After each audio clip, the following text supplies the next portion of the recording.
Il se passe des choses dans les milieux chrétiens qui, des fois, je me pose la question, où allons-nous avec ça? Et que veut le disciple de Jésus? Il y a des prophètes, il y a des prédicateurs, il y a des leaders dans les milieux chrétiens qui viennent nous enseigner, non pas la parole de Dieu, mais qui veulent nous amener dans des mystiques, dans des mystères, dans des révélations, dans des choses qui sont tellement compliquées que eux seuls comprennent parce que Dieu leur a révélé. Et pourtant, les disciples de Jésus ont ce qu'il lui faut dans sa parole. Aujourd'hui, j'aimerais juste poser cette question à toi, disciple de Jésus. Tout est là. Que veux-tu de plus? Bienvenue sur Affermir ma foi, afin de ne plus être un enfant flottant à tout vent des doctrines par la tromperie des hommes. Je vais lire Deutéronome chapitre 29, verset 29, que tu connais peut-être, mais relisons ensemble. Les choses cachées sont à l'Éternel, notre Dieu. Les choses révélées sont à nous et à nos enfants, à perpétuité, afin que nous mettions en pratique toutes les paroles de cette loi. Les choses cachées sont cachées pour l'Éternel, sont à l'Éternel. Les choses révélées ont été révélées pour nous.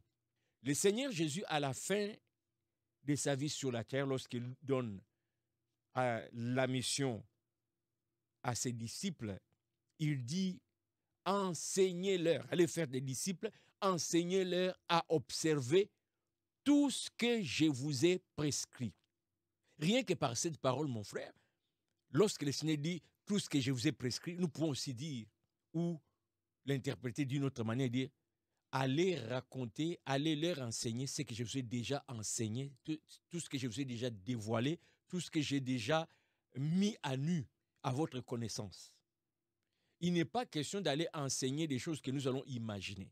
Il n'est pas question d'aller chercher, de fouiller des mystères, telle étoile représente le ciel clair, la terre, la planète, des choses compliquées, l'ange 2, le 7e ciel, le 5e, tellement que je vois de nos jours.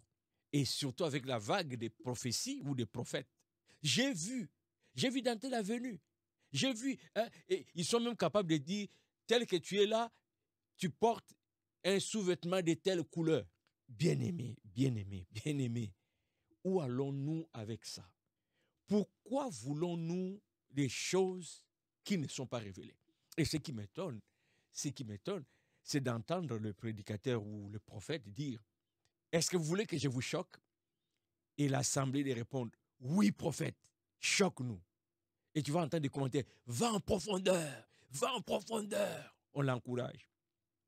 Ou des fois, j'ai lu des commentaires sur ces genres de prédications ou d'interventions.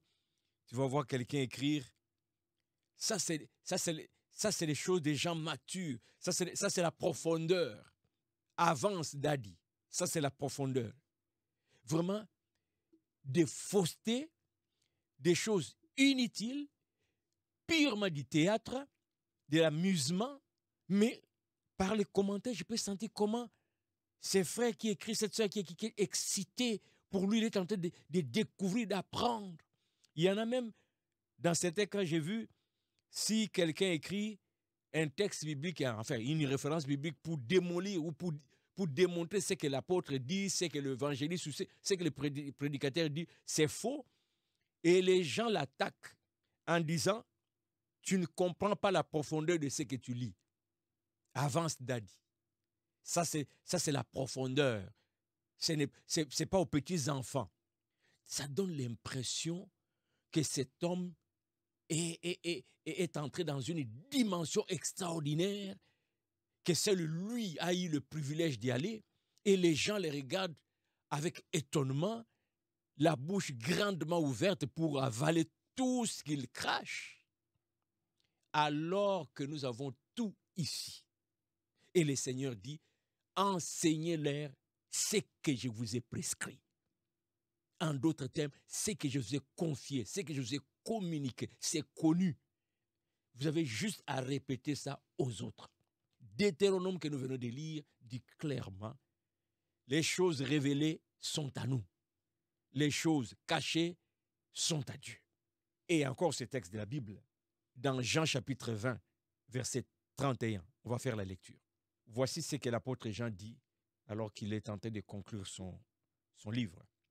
Jean chapitre 20, j'ai lu du verset 30 au 31. Jésus a fait encore, en présence de ses disciples, beaucoup d'autres miracles qui ne sont pas écrits dans ces livres. Mais ces choses ont été écrites afin que vous croyiez que Jésus est le Christ, le Fils de Dieu, et qu'en croyant, vous ayez la vie en son nom. Verset 31, c'est vraiment celui-là que je vais insister ici, sur lequel je vais insister. Mais ces choses ont été écrites afin que vous croyiez. Déjà, au verset 30, il dit, il y en avait beaucoup à écrire sur la personne de Jésus, sur qu'est-ce que Jésus a accompli. Mais si on s'éteignait juste à ce que lui, Jean, a rapporté, c'est assez. Il dit, c'est écrit afin que vous croyiez que Jésus est le Christ, le Fils de Dieu, et qu'en croyant, vous ayez la vie en son nom. Nous avons suffisamment ce qu'il nous faut pour avoir la vie au nom de Jésus-Christ. C'est étonnant, des fois, je vois des titres comme les versets cachés de la Bible, les livres cachés, la vérité cachée de la Bible, les mensonges sur la Bible. Et on va courir vers ça. Il y a toujours quelqu'un qui prétend avoir découvert quelque chose qu'on nous a caché. Mon frère, je vais tirer ton attention ici.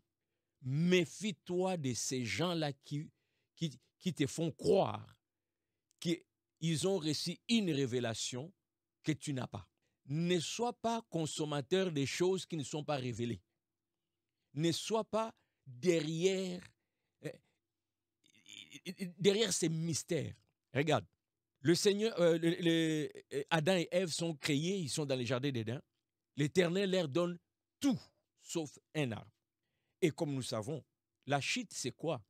C'est cette pensée ou cette mentalité ou cette soif de découvrir quelque chose qui nous a été caché et que quelqu'un qui connaît vient nous la révéler. Le diable se présente comme quelqu'un qui a plus d'informations qu'Adam et Ève. Il prétend leur révéler quelque chose que Dieu leur a caché. Et la curiosité de connaître cette chose cachée va faire qu'ils vont perdre ce qui leur a été révélé. Et en réalité, ils n'ont rien découvert que la mort. Ils n'ont rien découvert qui améliore leur vie, leurs conditions, leur relation avec Dieu que la mort. Méfie-toi, mon frère. Ces soi-disant révélations risquent de t'amener à la mort au lieu de la vie. Et tu vas voir, en entrant dans ces découvertes-là, tu ne vas rien découvrir de plus qui va améliorer ta relation avec Dieu. Bien au contraire, il y en a même qui ont rebroussé, il y en a qui sont sortis du chemin de la vie éternelle. Ils se retrouvent aujourd'hui dans des sectes par quête de cette information cachée, de cette révélation, de ces mystères. Jean le dit clairement ici. Ce qui a été écrit là est assez, c'est suffisant pour que tu aies la vie en Jésus-Christ. Tu as juste à croire à ce qui est révélé. Arrête d'aller chercher ce qui n'est pas révélé. Tu risques de trouver la mort. Tu risques de te perdre. L'apôtre Paul dit ceci lorsque nous lisons Actes des Apôtres chapitre 20. Je vais commencer au verset 25. Et maintenant, voici, je sais que vous ne verrez plus mon visage, vous tous au milieu desquels j'ai passé en prêchant le royaume de Dieu. C'est pourquoi je vous déclare aujourd'hui que je suis pur du sang de vous tous, car je vous ai annoncé tout le conseil de Dieu sans en rien cacher. Prenez donc garde à vous-même et à tous les troupeaux sur lesquels le Saint-Esprit vous a établi évêque pour paître l'Église du Seigneur qu'il s'est acquise par son propre sang. Je vais insister sur le verset 27. Car je vous ai annoncé tout le conseil de Dieu sans rien cacher.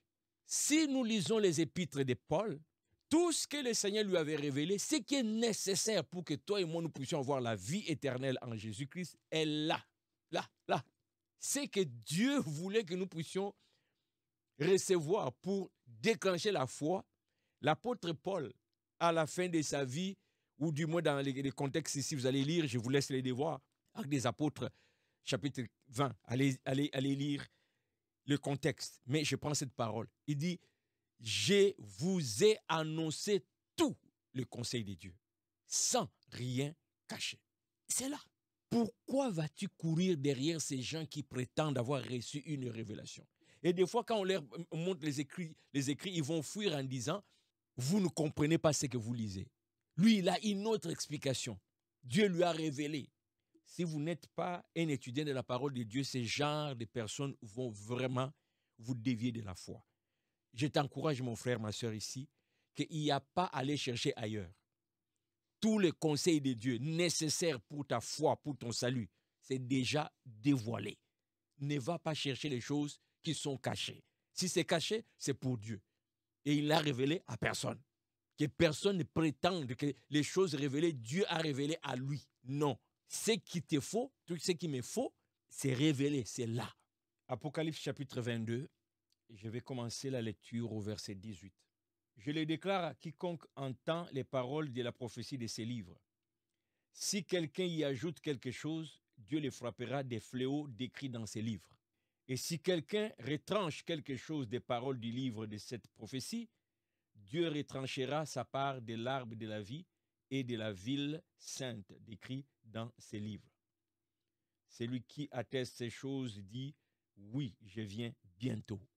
Là encore, à la fin de ces livres, de notre livre, la Bible, le Seigneur dit « Rien ne doit être retranché, rien ne doit être ajouté.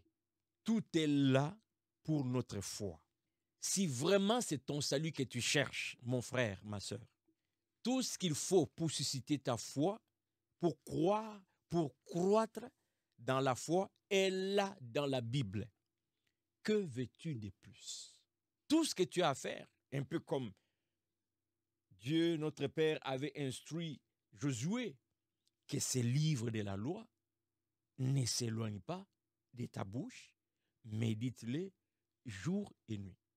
Tous les conseils de Dieu pour ton salut est là. Tout ce qui te reste, c'est de méditer, c'est de t'y plonger, c'est d'apprendre, c'est de laisser l'esprit t'instruire. Ainsi, tu ne seras pas attiré par tous ces fléaux de démonstrations de puissance, d'explications des choses cachées. Non, nous n'en avons pas besoin. L'essentiel est là. Donne-toi le devoir de méditer la parole de Dieu fréquemment, si pas au quotidien. Et reviens souvent sur cette chaîne, affermir ma foi. Le but, c'est d'affermir la foi de quiconque est disciple de Jésus-Christ. Je partage ici tout ce qui peut t'aider à grandir dans la foi. Et parce que moi-même aussi, ça m'aide à grandir dans la foi. Et ce que je viens de dire, mon frère, moi, j'ai mémorisé Deutéronome 29, 29. Ce qui est caché est à Dieu, ce qui est révélé est à moi. Et ça m'aide. Je ne me laisse plus emporter par le vent de toute doctrine. Oh, lui là, il voit, lui là, il est capable d'aider, lui là, il va, lui là, vraiment l'onction, ça ne me fait plus trembler. Parce que ce qu'il me faut, j'ai déjà compris et révélé, j'ai juste à me discipliner et aller là-bas, jour après jour, le Saint-Esprit va me nourrir, me faire comprendre les Écritures. Et je termine avec cette histoire de l'eunuque éthiopien qui était sur la route en train de lire, je pense, Ésaïe. Il ne comprenait pas. Dieu va dépêcher Philippe. Et lorsque Philippe arrive là-bas, les rencontre, lui pose la question, est-ce que tu comprends ce que tu lis? Il dit, je ne comprends pas. Et Philippe se met à lui expliquer. Et Philippe n'a pas expliqué autre mystère que la parole et lui montrer que les écrits, les prophéties s'étaient accomplies par Jésus-Christ. Il était venu. Donc, c'est juste là, rester dans les Écritures. On n'a pas amené les gens avec des noms compliqués, des stratistos, des plus cosmopistes, Copriscus. Non, mon frère, prends le temps dans les Écritures. J'espère que cette petite exhortation va bouleverser ta vie dans ce sens que ça va vraiment te réveiller et que tu vas faire Deutéronome 29, 29 ton principe de vie pour ne plus être emporté à tout vent de doctrine par la tromperie des hommes. C'était ton frère Jean Dinsil. Abonne-toi si ce n'est pas fait. Et si tu as été édifié, j'aimerais entendre aussi un mot de ta part. Et surtout, partage, c'est très simple, pour aider un autre frère, une autre sœur ailleurs. À la prochaine.